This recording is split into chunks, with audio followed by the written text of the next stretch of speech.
Bismillahirrahmanirrahim. Elhamdülillahi Rabbil alemin. Ve sallallahu ve sellem ala nebiyyina Muhammedin ve ala alihi ve sahbihi ecmaîn. Amma ba'd. Biz inşallah bu günləri Salihlərin Bağçası kitabına başlayırıq. Məlum məsələdir ki, bu kitab bir neçə bölümdən ibarətdir. Bunu tərtib edən İmam Nəvavi Rəhməhullah olmuşdu. Və İbn Seymur Rəhməhullahın şərhi ilə başlayacaq. Və başlamamışdan öncə kitaba biz İmam Nəvavi Rəhməhullahın qısa tərcümeyi, halını tərcümətil İmam Nəvavi Rəhməhullahını sizin üçün inşallah oxuyacağım. Və kim olubdu İmam Nəvavi Rəhməhullah? O İmam Əl-Hafiz Şeyxülislam Muhiddin Əbu Zəkəriyyə Yahya ibn Şərəf İbn Murri İbn Hasan İbn Hüseyn bin Muhammed İbn Cuma İbn Hizam Ən-Nəvavi nisbətən ilə Nəva. Yəni bu nəsəbidir bunun. İmam Nəvavi Rəhməhullahın nəsəbidir. Adı Muhiddin olubdur özünün, Rəhməhullahın. Künyəsi Əbu Zəkəriyyə olubdur. Və nisbət olunubdur Nəva şəhərinə və yaxud da kəndinə. Ona görə də İmam Nəvavi Rəhməhullah deyiblər buna. Bu həmin Nəva bir Suriyada Havran vilayətində olan şəhərlərdən bir şəhərdir və yaxud da kəndlərdən bir kənddir. Sonra o Dəməşqi və Şafi məzhəbində olubdur. Yəni Suriyalıdır və Dəməşq Şafi olubdur, Şəfiiyyu, yəni Şafi məzhəbində olubdur. Öz zamanında həmin məzhəbin şeyxi olubdur. İmam Nəvavi Rəhməhullah öz zamanında Şafi məzhəbinin şeyxi olubdur və öz zamanının böyük fəqihlərindən olubdur. İmam Nəvavi Rəhməhullah hicrətin 631-ci ilində həmin Nəva şəhərində iki salih valideyn tərəfindən dünya gəlmişdir. 10 yaşına çatanda Rəhməhullah başlayır Quran əzbərləməyə, fiqh oxumağa bəzi elm əhlinin əli ilə, bəzi elm əhlinin yanında. Bir gün Əş-Şeyx Yasin İbn Yusuf Əl-Mərakişi Rəhməhullah təsadüfən onun yanından keçəndə görür ki, uşaqlar İmam Nəvavi Rəhməhullahı oynamağa məcbur edirlər. Yəni məcbur edirlər ki, gəlsin bunlarla oynasın və bu da onlardan qaçır, onların onu məcbur elədikləri üçün ağlayır və Quran oxuyur.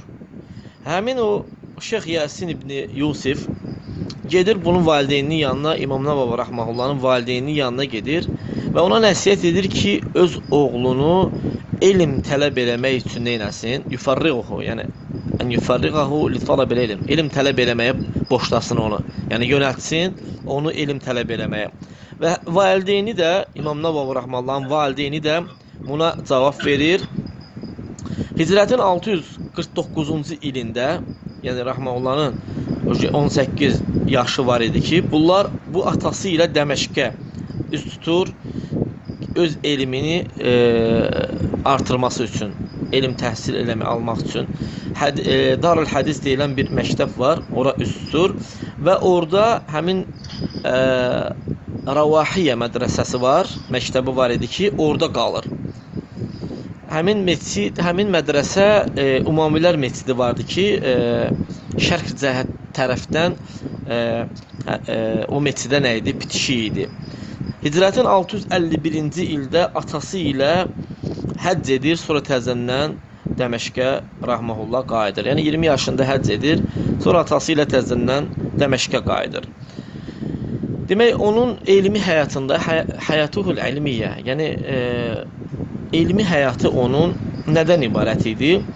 İmam Nəvavi Rəhməhullahın elmi həyatı o Dəməşqə çatdıqdan sonra əsasən 3 şeydən ibarət idi. Birincisi o idi ki, o elm tələb eləməkdə ciddi olması idi. Yəni ciddiləşmişdi elm tələb eləməkdə. Onu cavan yaşlarında, necə ki bilirik ki, 20 yaşı var idi, bu qayıtmışdı Dəməşqə. Onu hasil eləməsi üçün tələb edirdi həmin elmi cavan vaxtlarında. O elmi olduğu kimi, əlhəmdülillah, götürmüşdür. O elmin ləzzətini tapdıqdan sonra, elmdə olan ləzzəti tapdıqdan sonra o bilmişdi ki, həmin onu əvəz edəsi bir şey yoxdur. Yəni o ləzzəti əvəz edəsi bir şey yoxdur. Kitab oxumaqda, əzbərləməkdə çox ciddi olmuşdu. Olduqca ciddi idi. Hətta tənbih kitabını 4 ayda belə, 4 ay yarıma əzbərləmişdi. O həmin İmam Əbu İshaq Şirazin kitabıdır, fiqh kitabıdır. Onu 4 aya neyləmişdi? Mətni əzbərləmişdi. Və yerdə qalan ibadətlər var idi, hansı ki fiqh bölümündə Muhəzzəb kitabından. Onları isə qalan ilin vaxtlarında neyləmişdi? Rahmehullah əzbərləmişdir. Yəni az bir vaxtda Rahmehullah böyük bir şey əldə eləmişdi. Yəni bu onun şeyxi Əbu İbrahim İshaq ibn Əhməd el-Məğribi var idi ki, onu təəccübləndirmişdi. Təəccübləndirdiyi üçün də ona nə edirdi? Özü dərs keçdikdən sonra deyirdi, bu dərsimi mənim arxamdan keçginən. Yəni izin verirdi ki, ona ki, o dərsi keçsin. Sonra Rahmehullah demək, Darul Hədis var, Əşrəfiyyə Darul Hədisi var idi ki, və bundan başqa olan yerlərdə nə eləmişdi? Dərs keçmişdi, Rahmehullah.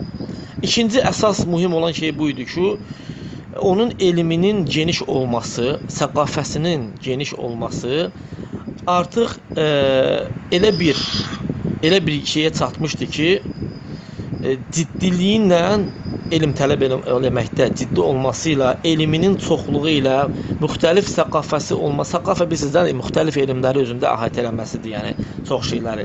Artıq deyir, öz tələbəsi Aləddin İbn Attar onun barəsində danışır, deyir ki, az bir vaxtda o deyir, elmi eləmişdi, əldə eləmişdi, Rahmehullah, onun elmi barəsində danışanda. O deyir, hər gün, təsəvvür edin, hər gün 12 dənə dərs öz şeyxlərinə oxuyardı, şərhi ilə və düzəlişi ilə. 12 dənə dərs hər gün. Demək, 2 dərsi vasitdən idi.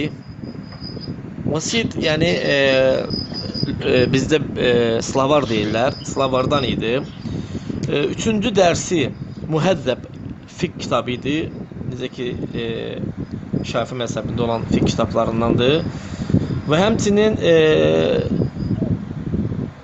dərsə fil cəm'i beynə sahihayni, yəni Buxari Müslimin səhihinin cəm olunmasını, yəni ikisini bir-birinə cəm eləməsini neyirdi? Rahmehullah öyrənirdi. 5-ci Səhih Müslimi. Səhih Müslimi Rahmehullah oxuyurdu və düzəlişlər verirdi. Öz şeyxlərini oxuyurdu, yəni buna düzəlişlər verirdilər. Həmçinin qrammatikada Filləmə'i li İbn Cinni və həmçinin məntiqi islah eləməkdə, düzəltməkdə li İbn Səkkitin kitabı idi, lüğətdədir, bu da lüğəti oxuyardı. Həmçinin sarf, bunlar hamısı ərəb dilinə aid olandır. Yəni nəhvdir, sarfdır, bələğadır. Həmçinin usul-u fiqhdən oxuyardı. Və başqa vaxtı Əl-Lum'i li Əbi İshaq, ona aid olan Əbi İshaqa aid olan o kitabı həmçinin oxuyardı. Sonra və taratan oxuyardı fi Muntaxabil lil-Fəxr Razi. Bu da həmçinin fiqh kitablarındandır. Və dərsən fi əsmər rical, kişilərin adlarını öyrənməkdə, rical elmidir ki, bu hədis rivayet edən kişilərin adlarını öyrənmək. Və dərsən fi usul-din, dinin əsilləri barəsində dərs. Və kənə yuktabu cəmiə mə yətəalləqu bihədiyi durusu min şərhin müşəkkəlin və idahin ibarətin və dabtı lüğə. Demək, bunların hamısını, Rahmehullah, nə ki bu dərslərə aid idi, onları açıq şəkildə, şərhi ilə, açıq ibarətlərlə və düzgün lüğətdə, yəni düzgün hərəkələrlə neylərdi, düzəlişlərlə yazardı, Rahmehullah. 3-cü əsas oydu ki, onun Gazaratu intəcihi, yəni elmi var idi və elm nə ilə nəticələndi, nə eləmişdi o elmi ilə? Başlayır kitab yazmağa. Yəni 660-cı ildə, Hicrətin 660-cı ildə hansı 30 yaşlarına çatmışdı, 29 yaşı vardı, 30 yaşlarına çatmışdı. O Allah Subhanahu taala ona bərəkət verir, onun vaxtına bərəkət verir. O nə edir? O başlayır kitablar yazmağa başlayır. Böyük insanı dəhşətə gətirəsi kitablar, heyrətə gətirəsi kitablar yazır. Hasad ibarətlərlə, açıq dəlillərlə və açıq fikirlərlə neyir? Rahmehullah kitablar yazır. Fəqihlərin rəylərini orada insafla zikr edir. Onun müəlliflərinə indi baxası olsan, görərsən ki, orada hər bir müsəlmanın ona diqqət ehtiyacı olan bir şeyi orada taparsan. Hər bir müsəlmana ehtimam edəcəyi, yəni diqqət yetirəcəyi bir şeyi orada taparsan və indiyənə kimi də bütün ölkələrdə bunun kitabından, Rahmehullahın kitablarından faydalanırlar. İsvaiyu onun barəsində zikr edəndə deyir ki, ta'lilən latifən və məqulən li ğazarat intəcihi. Yəni İmam Nəvavi Rahmehullahın yazdığı kitablar barəsində danışanda deyir ki, bil ki, Şeyx Muhiddin, Allah ona rəhmət eləsin, o vaxt ki deyir, başladı elm tələb eləməyə, baxmağa, o deyir, görərdim ki, xeyrə neyniyərdi, tələsməyə baxardı. Ra'a fil musaraati iləl xeyr. Yəni, xeyrə tələsməyə neyniyərdi, tələsərdi, xeyrə getməyə tələsərdi. Başlayardı, əncəalə mə yuhassiluhu, yəni örgəndiyi elmi onun yazardı, yəni örgəndiyini yazardı və ondan həmin kitaba, yazdığı kitaba baxanlar faydalanardı və həmçinin yazdığını hasil edərdi, yəni yazdığından da özü təzədən təhsil alırdı və təhsil aldığını təzədən yazırdı.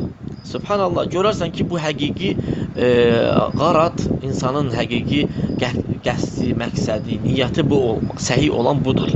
Qəsdi, gözəl qəsdidir Rahmehullahın. Əgər qəsdi bu olmasaydı Rahmehullahın öyrənməsi, öyrətməsi, insanlara xeyri çatdırması, onda bu kitabları yazmaq onun üçün hasadlaşmazdır.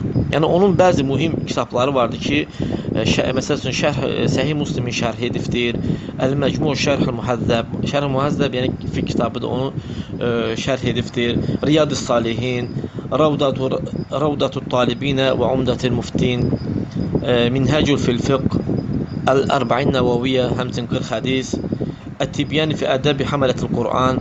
Yəni Rahmehullahın görürsən ki, həmçinin Səhih Əsqarlar, zikirlər kitabı vardı Rahmehullahın və fi mənasik Əl-İyadlahu fil mənasik. Görərsən ki, bu ən mühim olan 9 kitabların ən mühim olan bu 9 dənəsi idi. Rahmehullah təqvada, Allahdan qorxmaqda insanlara qüdvə edir, yəni nümunə edir insanlara. Onun həyatında çoxlu misallar vardı ki, onun şiddətli təqva sahibi olmasına dəlalət edir. Onlardan biri oydu ki, Dəməşq meyvələrindən yeməzdi. Dəməşq, yəni indi Suriya paytaxtı biz bildiyimiz, onun meyvələrindən yeməzdi. O vaxt soruşanda, bunun səbəbi soruşulanda ki, sən niyə bu meyvələrindən yemirsən? Deyirdi ki, onun meyvələrinin çoxu avqafdır. Avqaf nədir? Vakf. Məsəl üçün, birinin bağı olur, deyir, mən bu bağı Allah üçün elm tələbələrinə verirəm, Allah üçün kasıblara verirəm, Allah üçün falan kəslərə verirəm. Ancaq oradan çıxan şey verilməlidir kimlər üçün vakf olunubsa, kimlər üçün dayandırılıbsa da, o yer qoyulubsa da. Və həmçinin Əl-əmləku limən təhtəl hacir. Kimlər ki, görürsən ki, həddi bulğa satmayıblar, onların mülkü vardı, hələm hesab bilmirlər.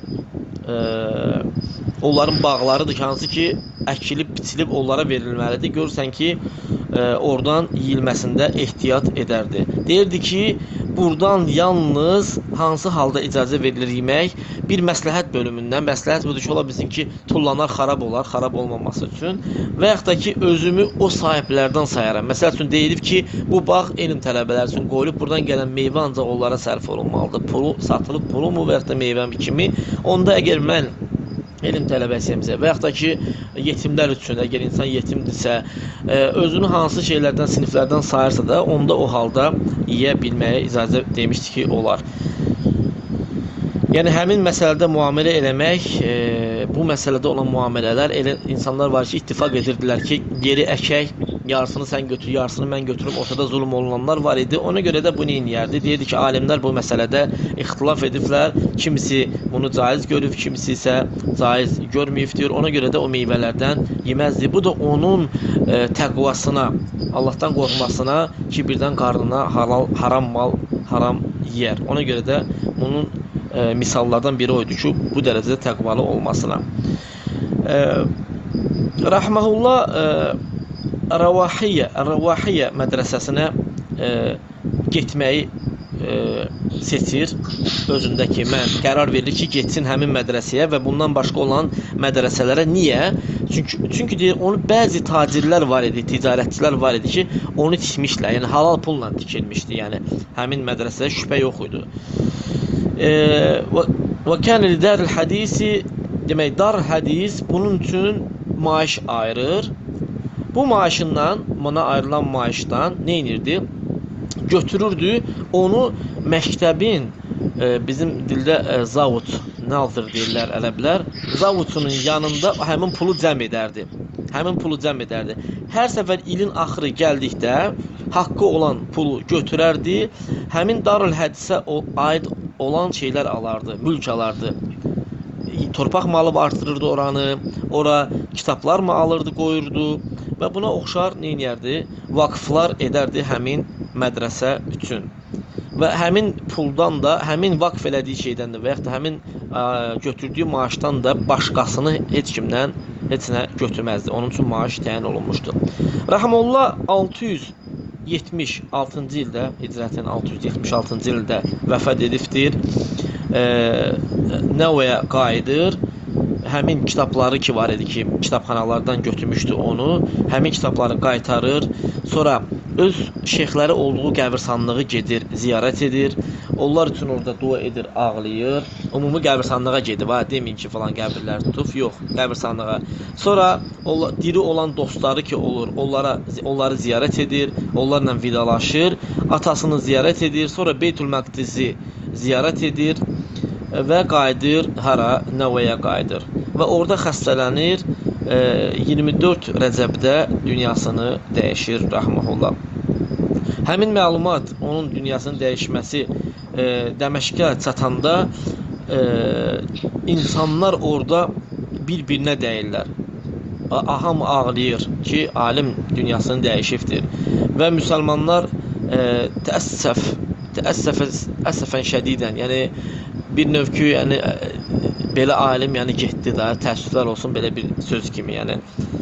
Və üzlərini tuturlar qazilər qazisi İzzəddin Muhammed ibn Saiq və onunla olan bəzi dostları, ashabları, bir toplum cəmaət üzlərini Nəva şəhərinə tutub gedirlər, onun qəbrinin üzərində ona cənazə namazı qılmaq üçün.